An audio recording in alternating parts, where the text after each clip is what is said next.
Donc maintenant, le moyen de communiquer avec le Kawasaki par Internet, il suffit de rentrer sur notre Studio 5000, de créer une carte Ethernet, donnez-lui le nom que vous voulez.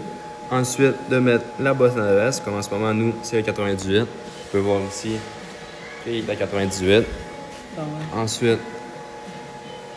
Ensuite, il faut vérifier que nos input et output sont mis comme il faut. On va vous montrer plus de détails dans la prochaine.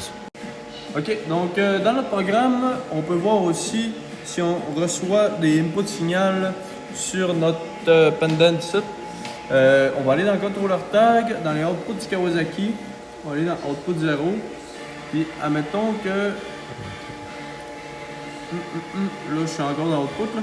Admettons que je m'en vais, je sais pas, j'en prends un au hasard. Là, je vais prendre le 17. Je vais le mettre à 1. Là,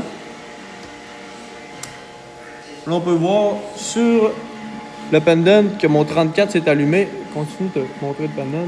Là, je retourne le mettre à 0. Puis on voit qu'il s'en va. Fait que ça c'est pour voir si ça communique une des manières. Puis le numéro n'est pas pareil puisqu'il y a un offset de 17 avec les tags du contrôle logique et celui du pendant. Avant tout, on vous avait oublié de vous l'expliquer. Il faut bien vérifier que notre câble Ethernet est bien branché dans notre prise Ethernet pour faire la communication par Ethernet. Donc maintenant, ensuite, il faut aller sur Invite de commande pour tester si notre communication se fait bien. Donc, il faut taper la commande ping, ensuite écrire l'adresse du robot, comme il faut. Hein.